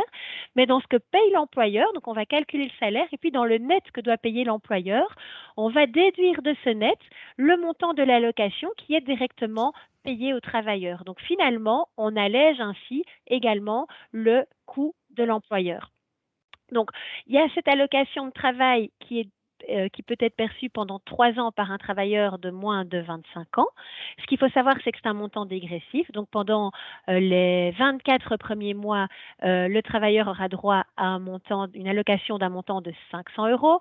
Entre le 25e et le 30e mois, ce sera 250 €. Et ça passe à 125 € par mois du 31e au 36e mois. Donc, finalement, pendant 3 ans, le coût patronal de l'employeur diminue aussi de cette manière-là. À côté de l'impulsion moins de 25 ans, on a l'impulsion 12 mois et plus. Donc là, c'est une impulsion. Donc cette aide est octroyée à un travailleur qui est demandeur d'emploi inoccupé depuis au moins 12 mois. Donc autrement dit, il faut être inscrit au Forum, il faut résider en région wallonne à nouveau et être au moins demandeur d'emploi inoccupé depuis 12 mois. Celui qui est dans les conditions, ouvre donc le droit à cette aide à l'emploi et à nouveau, ce sera une aide octroyée sous forme d'une allocation de travail. Cette allocation va être payée pendant 2 ans. C'est à nouveau un montant dégressif. Pendant les 12 premiers mois, ce sera 500 € et ensuite, ce sera un montant de 250 € jusqu'au 18e mois et puis ça passera à 125 € jusqu'au 24e mois. Donc, à nouveau, la condition, résider en région wallonne pour le travailleur et ici, être demandeur d'emploi inoccupé depuis 12 mois. Et puis, on a enfin un dernier plan impulsion où là, on vise les travailleurs plus âgés puisque ça vise les 55+, donc les travailleurs âgés de plus de 55 ans. Là, ce n'est plus sous forme d'une allocation d'activation, mais sous forme d'une réduction des charges, réduction trimestrielle des charges, un petit peu à l'image de ce qui se fait pour la réduction groupe cible qu'on vous a présenté précédemment. Et donc là, vous voyez, c'est repris dans le slide, qu'on a un montant dégressif qui sera d'application jusqu'en fait aux 65 ans. Une fois que le travailleur a atteint 65 ans, qui est l'âge légal de la pension, la réduction ne s'applique plus. Donc, on a ici ces 3 formes d'aide à l'emploi qui viennent également aider l'employeur qui occupe un travailleur qui réside en région wallonne et qui rentre dans ces conditions. Merci Donatienne. Alors, pour rester dans les temps, parce que finalement l'heure passe, je propose directement à Olaf de présenter les aides à l'emploi qui sont spécifiques à la région flamande. Olaf, c'est à vous. Merci. Dank u wel, Pierre. Het is inderdaad zo, zoals Donatien kwam te vertellen, dat in België een aantal loonkostverlagende maatregelen federaal zijn. We hebben daarvan de belangrijkste besproken, de doelgroepvermindering eerste aanwervingen. Maar een aantal andere maatregelen zijn ook geregionaliseerd en zijn dus verschillend voor Vlaanderen en Wallonië. Zo net heeft Donatien er een aantal opgesomd voor de regio Wallonië. Hier worden een aantal opgesomd voor werkgevers die gelegen zijn dus in Vlaanderen, met een vestigingseenheid in Vlaanderen. Dat is zeer belangrijk. En ik heb er hier 3 meegebracht. Werkgevers die gelegen zijn in Vlaanderen en die een jongere, een laaggeschoolde jongere zouden aanwerven, die kunnen ook genieten van een RSZ-vermindering. Ja.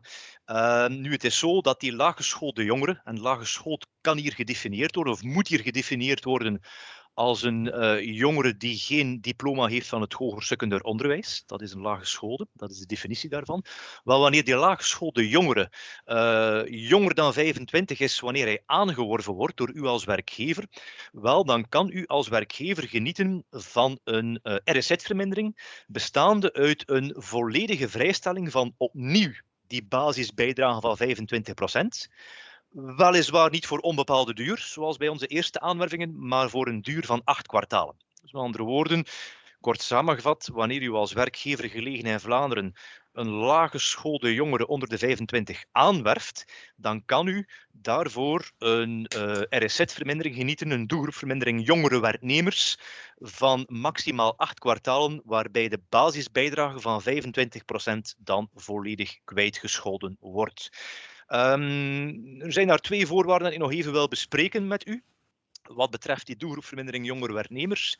Eerst en vooral is het zo dat het loon dat u betaalt in het eerste jaar, of in de eerste 4 kwartalen, niet hoger mag zijn dan in uurlonen uitgedrukt een 15 euro bruto per uur. Dus u mag niet meer betalen dan 15 euro bruto per uur.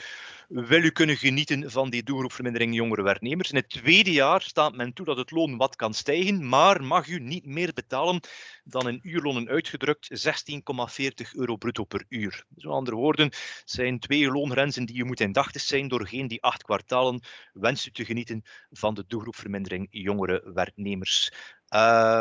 Tweede voorwaarde die ik nog wil meegeven, of tweede aandachtspunt die ik nog wil meegeven naast die loonvoorwaarden, is het zo dat de jongere werknemer zelf een dossier moet aanmaken bij de VDAB, een soort portfolio, waaruit blijkt dus dat hij inderdaad aan de voorwaarden beantwoordt. Dus dat zijn toch wel 2 aandachtspunten die van belang zijn om te kunnen genieten van die doelgroepvermindering jongere werknemers gedurende maximaal 8 kwartalen.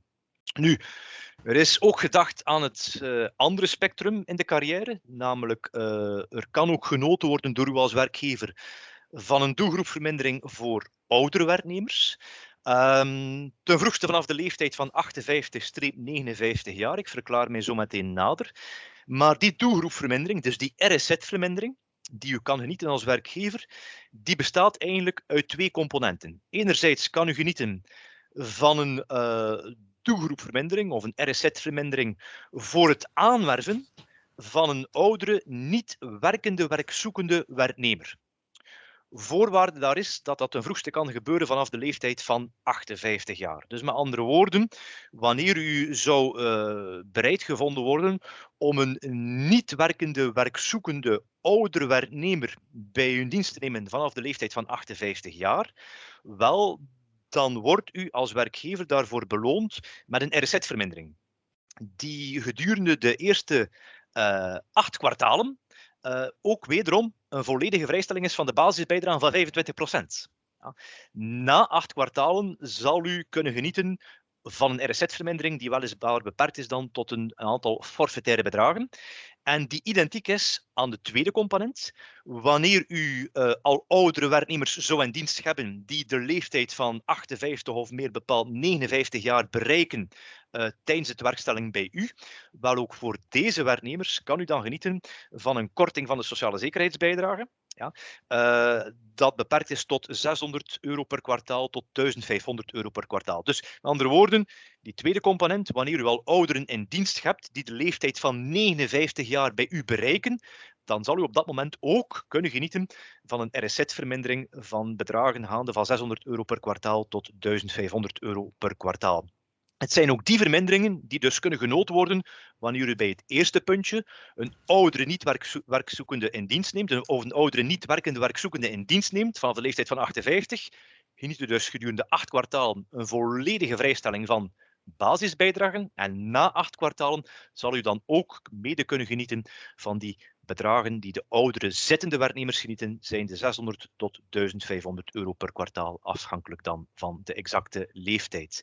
Doelgroepvermindering voor oudere werknemers, zeer belangrijk. Ook daar is een loonvoorwaarde aan gekoppeld, maar die ligt zeer hoog. De betrokken oudere werknemer mag niet meer verdienen dan €28 bruto per uur. Enfin, dit terzijde.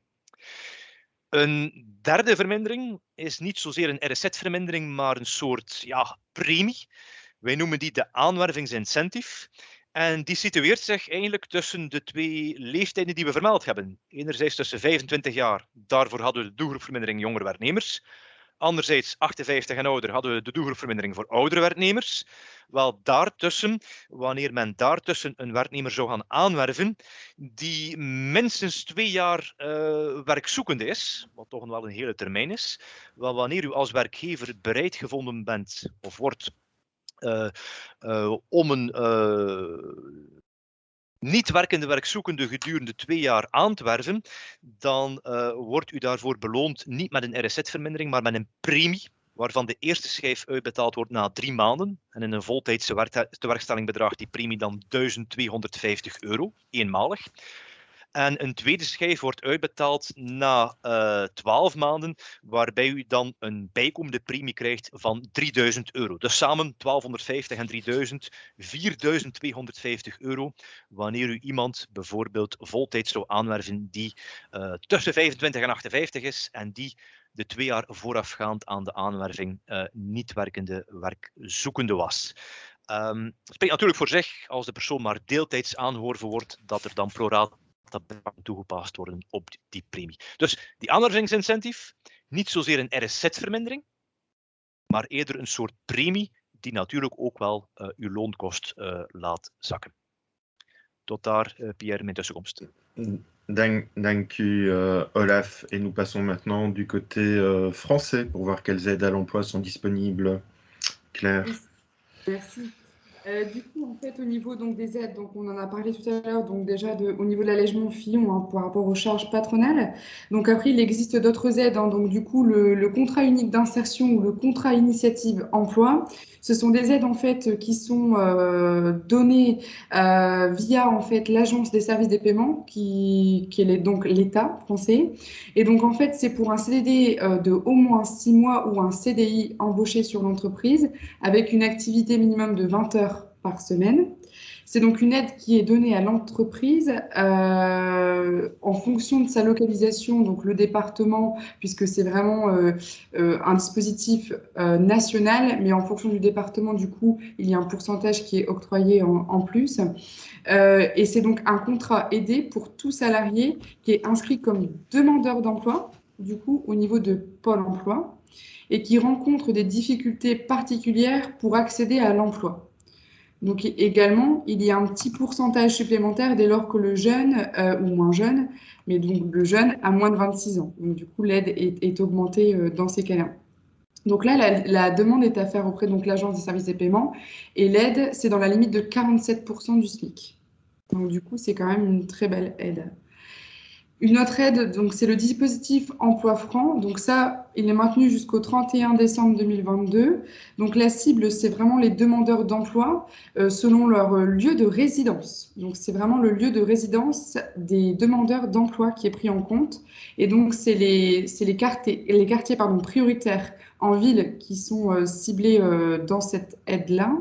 Et donc, du coup, il faut que le salarié soit embauché pour une durée minimum de 6 mois en CDD ou en CDI plus de 6 mois.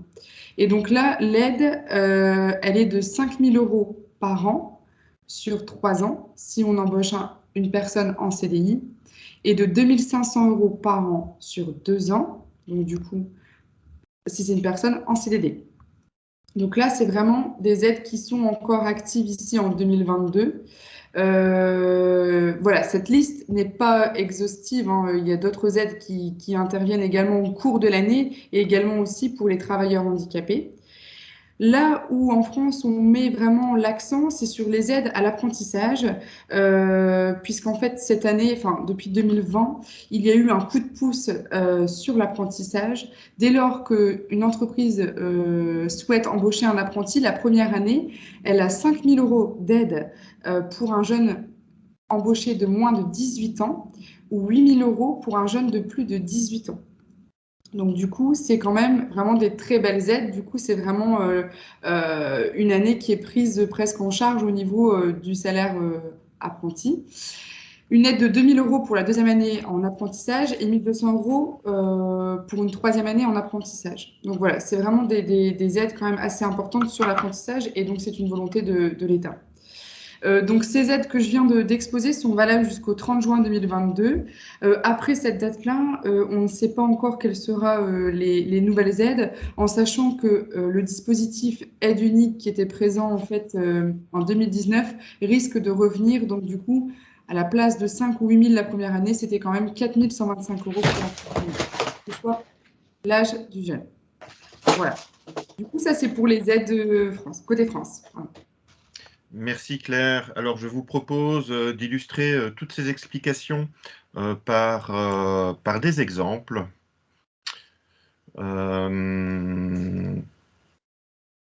Donc Claire, pour le côté français. Oui, alors du coup, oui, en effet. Alors, pour un travailleur de moins de 25 ans temps plein, peu expérimenté, on est aux alentours de 23 500 € donc, brut, hein. Du coup, ce qui correspond à 14 points dans la classification, donc ce qu'on a vu tout à l'heure. Et pour un travailleur voilà, qui est vraiment dans l'entreprise depuis un certain temps ou qui a de l'expérience via ses anciennes expérience et du coup là son niveau de responsabilité augmente et donc là en fait on peut aller jusqu'à 30 000 € de salaire du coup ce qui correspond à 1,2 SMIC hein, pour un salarié du coup qui est plus expérimenté. Voilà. Alors, ce qu'il ne faut pas oublier, c'est que voilà, donc là, c'est bien un salaire qui est donné. Bien sûr, il faut rajouter aussi le coût des équipements de protection individuelle, hein, puisque donc du coup, tout employeur qui embauche un salarié doit vraiment équiper son salarié pour intervenir en sécurité. Donc là, du coup, il y a le coût des équipements à prendre en compte également. Et par ailleurs, le coût de la mutuelle, alors complémentaire santé, c'est deux termes, hein. Du coup, c'est vraiment obligatoire depuis le 1er janvier 2016. Tout employeur qui embauche un salarié doit au moins proposer une complémentaire santé à son salarié. Il y a des cas de dispense hein, qui peuvent être appliqués, mais sinon, c'est vraiment obligatoire du coup pour tout salarié qui vient travailler en agricole. Voilà. Et mutuelle, pardon, qui est prise en charge à 50% par l'entreprise et 50% par le salarié. Donc ça, c'est valable également pour les apprentis aussi. Merci Claire. Donatienne, pour le côté belge.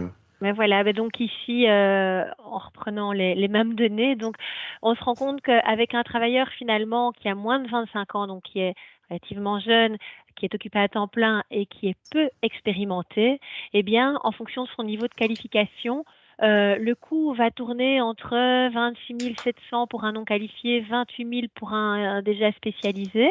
Donc ça, c'est le coût total qui tient compte des réductions premier engagement, donc des réductions de charges patronales, alors que pour un travailleur à temps plein expérimenté avec donc déjà un certain degré de responsabilité, donc là, on est plutôt sur un statut qualifié, hein, si vous vous rappelez les quatre catégories qu'on avait exposées, le niveau on avait vraiment le niveau non qualifié, spécialisé, qualifié, très qualifié, etc. Donc, si on va plus vers quelqu'un qui a déjà un statut de qualifié, on aura plutôt un coût qui va tourner aux alentours de 29 400 € en tenant compte ici aussi de l'hypothèse où l'employeur peut bénéficier des réductions premier engagement. Mais bien entendu, ce sont des estimations, hein, ça reste une fourchette de coûts. Ok, merci. Olaf? Ja, wat we hier zien is de totale loonkost voor het tewerkstellen van een vaste arbeider, afhankelijk van de categorie waar hij ingeschaald is. Dus het is zeer belangrijk dat we nu eventjes wat we verteld hebben, zien in cijfertjes. Ja. En zo zie je bijvoorbeeld links op de slide dat wanneer u een minder ervaren 25-jarige of minder dan 25-jarige voltijd zou in dienst nemen, dat kan dan gaan om de categorieën ongeschoold, herinner u nog, met een bruto uurloon van 10,39 euro per uur, of een geoefende met een minimaal bruto uurloon van 10,96 euro per uur. Wel, wanneer we dat vertalen naar een jaarloonkost, en waarbij we rekening durven te houden hier op deze slide met de vermindering, herinner u nog, voor het aanwerven van een eerste werknemer, die volledige vrijstelling van basisbijdrage van 25% die wegvallen, wel, dan komen we onder de streep uit op jaarloonkosten die weliswaar een simulatie betreffen, maar zeer dicht in de buurt van de waarheid komen natuurlijk. Voor een ongeschoolde van 26.700 euro, waar u rekening mee moet houden. Gaat het over een geoefende, die dus een bruto uurloon minimaal had van 10,96 euro per uur, wel, wanneer we dat uurloon vertalen naar een jaarloonkost, dus inclusief, laat dat duidelijk zijn, hier patronale lasten en andere lasten, want daarover gaat hier, een all-in als het ware, ja, dan komen we al snel in de buurt van een 28.000 euro op jaarbasis, waar je rekening mee moet houden, all-in, alle lasten, om een geoefende met een bruto uurloon van 10,96 uur minimaal te werk te staan. Hierbij nogmaals is rekening gehouden met de doelgroepvermindering eerste aanwervingen. Ja, was dat niet het geval, ja, dan zou het natuurlijk nog een stukje hoger geweest zijn. Maar hier hebben we durven die oefening te maken om inderdaad die belangrijke eerste aanwerving voor een aanwerven van een eerste werknemer eventjes in rekening te brengen. Wanneer we dan kijken naar de rechterkant van de slide, dan gaat het over wat meer ervaren mensen die zouden in dienst komen op voltijdse basis. Herinner u nog, die gescholden, zelfs die meer gescholden, die dus niet alleen alle taken kunnen uitvoeren, maar ook nog beslissingen kunnen nemen. Wel, dan zitten we natuurlijk al te spreken over minimale bruto uurlonen van 11,46 euro per uur, wat dan vertaald naar een jaarloonkost al snel naar de 29.000 dan 29.400 euro gaat. Een all-in, dus inclusief patronale lasten van 54 à 56%. Maar verminderd met onze basisbijdrage voor onze eerste werknemer en inclusief natuurlijk alle andere lasten zoals arbeidsongevallenverzekeringen en externe diensten voor preventie en bescherming op het werk en zo verder. Dus met andere woorden, 29.400 euro all-in, rekening houden hier wel met de doelgroepvermindering eerste aanwervingen. Bedankt Olaf. Je vous propose maintenant de passer à la séance de questions-réponses, puisque je pense qu'il y a quelques questions dans le fil de discussion. Oui, Pierre. Donc, en fait, il y a eu pas mal d'échanges. Il y a peut-être déjà des éléments de réponse dans le chat. Donc, ceux qui ont posé les questions ont peut-être déjà eu une partie de leur réponse. Il y a eu quand même pas mal de questions autour des montants de cotisation. Donc, peut-être si on peut remettre cette diapo-là, où il y a eu un peu de flou. Il faudrait peut-être bien réexpliquer, là, notamment les interrogations sur la comparaison entre le 60-65% en Belgique versus 17-44% en France. Oui, là, je reprends. Celle-ci, je la pense, diapo. Besoin d'un éclaircissement. Celle-ci.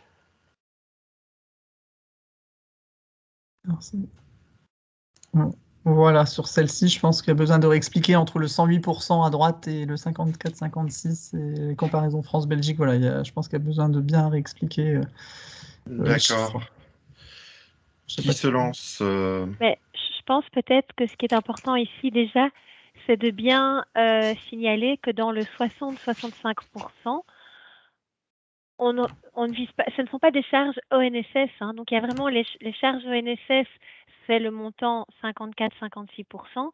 Et le 60-65%, là, ça vise vraiment l'ensemble des charges qui incombent à l'employeur, à côté des cotisations ONSS aussi. Donc, vous avez vraiment cotisations ONSS plus autres charges, comme on l'a signalé, affiliation à assurance accident du travail, un service externe, prévention, protection au travail, etc. Donc, Ça ne vise pas uniquement les charges patronales et donc je ne sais pas du coup si par exemple avec le niveau français, on est dans le même calcul exactement quoi. Oui, si la base de comparaison est la Voilà, c'est ça. même avec la France. Claire, tu peux apporter des précisions pour le Oui. calcul français? Oui, enfin, du Merci. coup, en fait, ça serait vraiment, du coup, les charges, quel que soit, je vais dire, 1, 1,6, 2 SMIC, seraient de l'ordre de tout le temps 44%, sauf qu'en fait, à partir, en dessous de 1,6 SMIC, je vais y arriver, c'est l'allègement Fillon qui est mis en place, et donc, du coup, c'est dégressif pour arriver à un SMIC, où là, c'est 17% de charges patronales, vraiment le minimum. Donc, je sais pas si c'est assez clair, sinon je pourrais peut-être donner quand même un autre exemple. Mais ce qu'il faut comprendre vraiment, c'est qu'un salarié, enfin voilà, sans l'allègement Fillon, on embauche un salarié, on serait tout le temps à 44% vraiment au niveau des charges. Mais c'est vraiment cet allègement-là cet allègement Fillon qui vient réduire parce qu'on parle des bas salaires. D'accord. Mais indépendamment de l'allègement Fillon, en comparaison avec ce qui se passe en Belgique, le 44% du brut côté France peut être mis en parallèle avec le 108% brut charge patronale globale côté belge. Oui.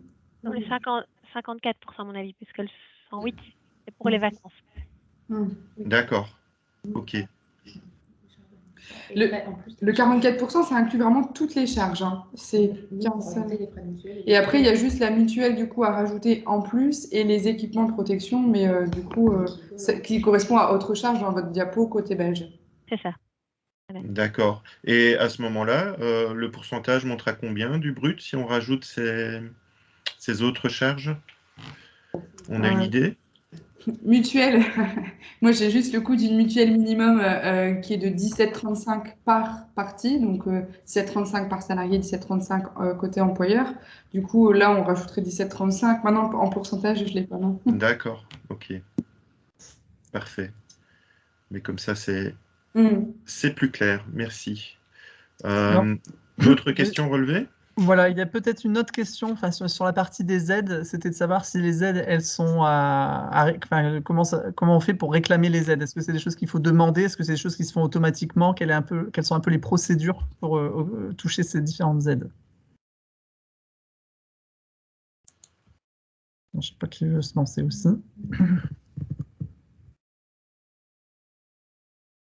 Donatienne, ouais. Mais au niveau des aides, donc il y a, comme on l'avait dit, hein, les aides fédérales, donc la diminution de cotisation patronale. Mais là, en fait, concrètement, quand on fait, donc c'est trimestriel, hein, c'est lorsque l'on rentre les déclarations trimestrielles à l'ONSS, on peut appliquer la réduction. Donc, par exemple, nous ici, en tant que secrétariat social chez Acerta, si l'employeur signale qu'il a droit à l'aide ou s'il se fait aider par Acerta pour qu'on puisse déterminer si oui ou non il est dans les conditions pour y avoir droit, eh bien, simplement, on va l'appliquer et on va calculer la réduction. Par contre, pour ce qui est des aides régionales, là, il y a une démarche à entreprendre, notamment pour ce qui est de côté de la région wallonne, eh bien, c'est une démarche qui doit être entreprise par le travailleur et par l'employeur auprès du Forem, puisqu'il faut aller s'inscrire sur le site du Forem. L'employeur doit faire une photo la veille de l'engagement, enfin une photo, façon de parler. Dans un programme, il peut voir en fait à quoi a droit le travailleur la veille de l'engagement. On conserve ce qu'il a été voir à ce moment-là et c'est ça qui va être déterminant pour garantir le droit pendant la durée de l'occupation. Côté flamand, Alaf, laat je uitleggen Ja, dank u, Donatien. Nu, de twee vragen die gesteld zijn geweest. De eerste vraag was van die loonkost, die RSZ-bijdrage. Dus zoals gezegd is geweest, die bedraagt in België RSZ-bijdrage voor u als werkgever tussen de 54 en 56%. Nogmaals bestaat uit een basisbijdrage van 25%, aangevuld met een RSZ-bijdrage ter financiering van de vakantie, ter financiering van de bijdrage voor het aanvullend pensioen, ter financiering van het Waarborg Sociaal Fonds. Ja.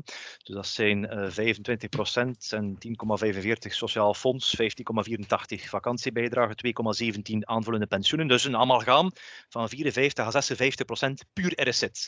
En het is daar dat dan zoals een beetje in Frankrijk, die verlaging van die werkgeversbijdrage. Bij ons is dat bijvoorbeeld dan die doelgroepvermindering eerste aanwervingen, die 54 à 56% doet dalen, in dit concrete voorbeeld met 25%. Ziet u?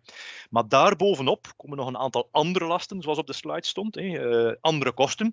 Dat zijn dan niet RSZ-gerelateerde kosten. Dat kan gaan over het sluiten van een arbeidsongevallenverzekering, wat u moet doen, 4% op het bruttoloon. Dat gaat over externe diensten voor preventie en bescherming op het werk. Daar moet u bij aansluiten. Dat gaat over woon-werkvergoedingen die u moet betalen. Dat gaat over eco-checks bijvoorbeeld die in de sector voorzien zijn. Dat gaat over verzekering en burgerlijke aansprakelijkheid. Dus met andere woorden, een aantal andere lasten die bovenop het RSZ-lastenpercentage komen en die ervoor zorgen dat in België voor vaste arbeid in onze sector kan gerekend worden met een factor 1,6, 1,65. Maar nogmaals, als daar kan genoten worden van een RSZ-vermindering van 25% voor een eerste werknemer, zal dit natuurlijk de loonkost doen dalen. Frankrijk een beetje, hoor ik een wat gelijkaardig systeem dat ook de werkgeversbijdrage kan verlaagd worden via allerlei maatregelen. Wat betreft de tweede vraag, moet je daar iets voor doen om van al die loonkostverlagende maatregelen te genieten? Nu, voor een groot aantal gaat het Sociaal Secretariaat, zoals de Acerta er eentje is, natuurlijk in uw plaats daar de nodige aandacht aan besteden. Wij gaan bijvoorbeeld voor een eerste werknemer daar telkens een optimalisatieoefeningen gaan doen. Ja, want u kan dat toewijzen aan eender welke werknemer. Als achteraf nieuwe werknemers in dienst treden, dan kan daar geoptimaliseerd worden. Ziet u? Dus wij gaan dat volledig op ons nemen. We gaan u daar ontlasten, eigenlijk op dat vlak. Zo ook bij doelgroepverminderingen oudere en jongere werknemers gaan wij daar wel het nodige voortouw in nemen. Maar een aantal zaken moeten natuurlijk wel indachtig zijn. Herinner u de doelgroepvermindering jonge werknemers? Ik heb u verteld, daar moet een portfolio aangemaakt worden door de werknemer bij de VDAB. Nou, dat is natuurlijk wel iets waar wij u op gaan wijzen, maar wat u wel moet zorgen dat dat zelf in orde is. Ziet u? Bijvoorbeeld ook de aanwervingsincentive. Ik heb daar ook over gesproken. Die premie voor die persoon tussen 25 en 58 die 2 jaar niet werkende werkzoekende was en die bij u in dienst komt. Wel, deze premie moet u ook aanvragen. Dus met andere woorden, het is wel zeer belangrijk bij al die maatregelen, er zijn er nog een pak, dat u bij al die maatregelen toch altijd de reflex hebt om eventjes met uw sociaal secretariaat contact op te nemen om te zien of alle voorafgaande verplichtingen wel voldaan zijn. Dat zal in veel gevallen het geval zijn, maar soms is het van belang om eventjes voorafgaande informatie te kennen om er gerust op te zijn dat die vermindering kan genoten worden. Dus ik denk dat vooral voor de persoon die de vraag stelde een wisselwerking is tussen u en het Sociaal Secretariaat waar u aangesloten bent of zal zijn, om ervoor te zien dat u zeker kan genieten van alle loonkostverlatende maatregelen die er zijn. Bedankt, Olaf. Lisa, andere vragen? Ja. Dus ik kreeg de vraag van Sandra. Straks zal ik ze in het Frans proberen te stellen aan Claire. Waar kan je de kaart terugvinden voor de regio waar Emploi Franc toegepast kan worden? Donc, où est-ce que vous trouvez la carte avec la région pour les personnes qui a la droite pour Emploi Franc? Et peut-être une extra question. Il y a une update sur la carte fréquemment ou pas? Donc c'est de voir où on trouve cette carte et s'il y a une mise à jour, si elle est mise à jour régulièrement par rapport à l'emploi franc, donc qui est lié à la zone d'habitation, si j'ai bien compris. Oui. Oui. Excusez-moi. Pas de souci. Oui. Enfin, du coup, effectivement, il y a une liste des départements et puis même plutôt des zones vraiment où les emplois francs sont du coup considérés comme emplois francs. Enfin, les zones sont considérées comme emplois francs. Sur le site du gouvernement. Sur le site du gouvernement. Okay. Et les aides, du coup, contrat unique d'insertion et apprentissage sont à demander sur une plateforme de l'État qui est SILAE. Je peux vous l'écrire dans le chat. Hop. Mais du coup, c'est vraiment la plateforme qui va permettre du coup à l'employeur de s'inscrire et donc du coup, l'État va verser sur cette plateforme pour que ensuite il puisse récupérer cet argent quoi, par virement. Oké, merci. Dus de kaart kan teruggevonden worden op de website, maar die zal straks in de chat gedeeld worden. De andere vraag van Sandra. Les autres questions de Sandra a déjà eu une réponse de Olaf. Donc, c'est déjà fait. Ok. Andere vraag? Lisa? Last? Nee? Qu'est-ce que c'est la coût de saisonnier, Olaf? De kost voor een seizoenarbeider is inderdaad niet aan bod gekomen in de presentatie, waar vooral de focus ligt op vaste arbeid. Het is zo heel kort weergegeven. De voorwaarden zijn wel degelijk geschetst in de beginfase door Donatien en mezelf. Maar het uurloon voor de persoon die de vraag stelt van een seizoenarbeider, het minimale bruto uurloon, is op vandaag geïndexeerd €9,89 per uur. Ja. Om de loonkosten te bepalen, heel eenvoudig, we gaan het uurloon, het bruto uurloon van €9,89 bruto per uur, gewoon gaan vermenigvuldigen met het aantal uren dat de persoon op die dag bij u werkt als seizoenarbeider.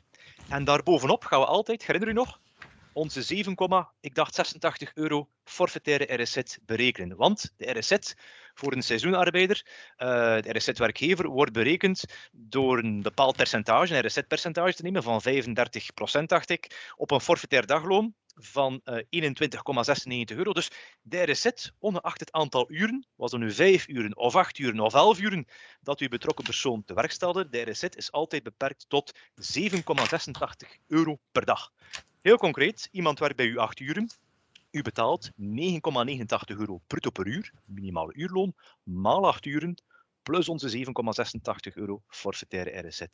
Was het maar 5 uur geweest of was het 11 uren? Zelfde oefening, 9,89 maal 5 maal 11, plus onze forfaitaire €7,86 RSZ die er bovenop komt. Het is zo dat de seizoenarbeider, voor de persoon die de vraag stelde, heel interessant, de seizoenarbeider is eigenlijk onderworpen aan alle takken van de sociale zekerheid op eentje na.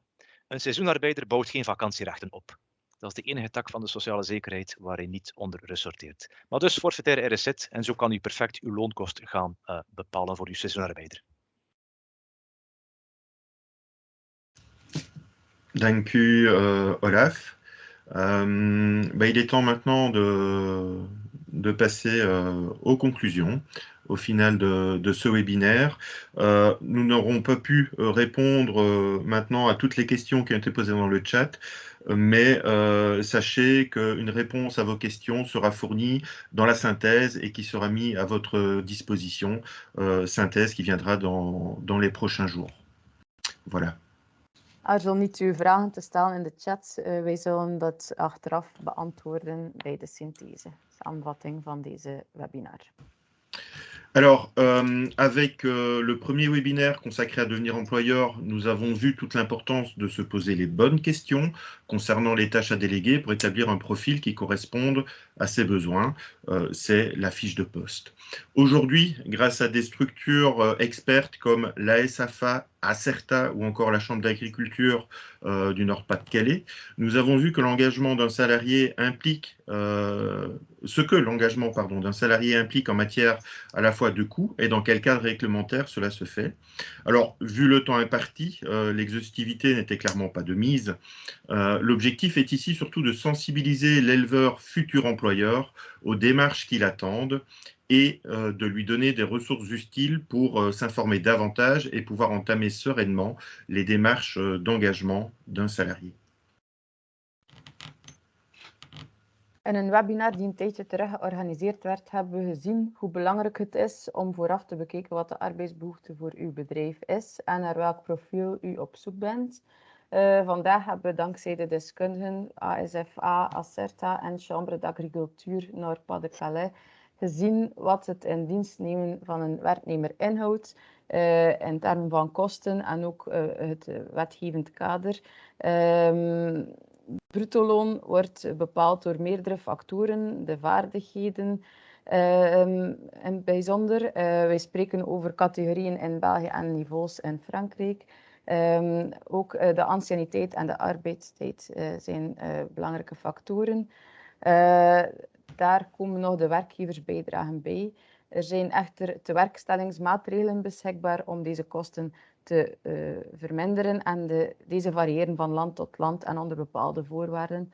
Ook de problemen in verband met overwerk en weekendwerk die zich in de VO3 voordoen, werden nu niet besproken, maar zijn wel beschikbaar in de presentatie die achteraf gedeeld zal worden.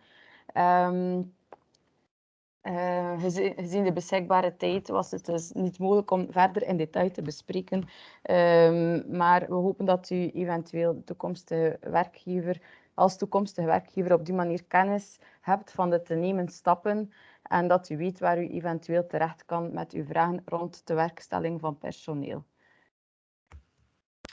Alors, vous rappelez, vous annoncez les événements à venir, puisque ce webinaire s'inscrit dans un cycle et il y a également d'autres événements qui sont planifiés. Le prochain webinaire aura lieu le 10 mars cette année et portera sur le thème de l'organisation de son travail et la communication, qui sont vraiment deux clés de fidélisation des salariés. Lisa? Er worden in de periode mei-juni 3 grensoverschrijdende reizen georganiseerd voor veehouders. En hiervoor volgt nog een uitnodiging. Tijdens deze grensoverschrijdende reizen zullen bekeken worden welke strategieën er toegepast worden om de levenskwaliteit voor de landbouwers te verbeteren. Voilà, ja. Juste préciser que ce webinaire sera exclusivement francophone, puisqu'il ciblera plus particulièrement la France et la Wallonie. Et enfin, à noter dans vos agendas, 3 voyages transfrontaliers qui seront organisés pour les éleveurs bovins. Ceux-là auront lieu le 31 mai en France, le 15 juin en Wallonie et enfin le 28 juin en Flandre. Voyages transfrontaliers qui sont organisés autour de la thématique quelle stratégie pour améliorer la qualité de vie au travail des éleveurs. Et vous avez sur la slide le lien pour pouvoir vous inscrire à ces voyages. Van Vlaamse kant nu worden er geen webinars voorlopig en op korte tijd nu georganiseerd. Deze volgen nog. Als het geval zou zijn, dan volgt er nog een uitnodiging hiervoor.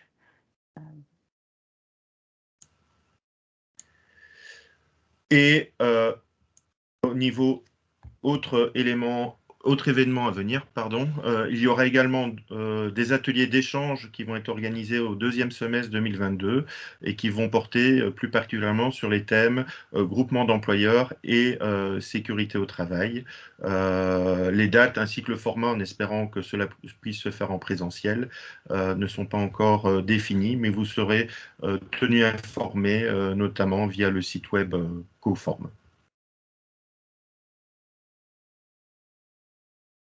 Et enfin, il me reste à vous remercier pour votre participation active et à remercier surtout les orateurs pour le temps mis à disposition pour préparer ce webinaire et puis pour le présenter et répondre aux questions.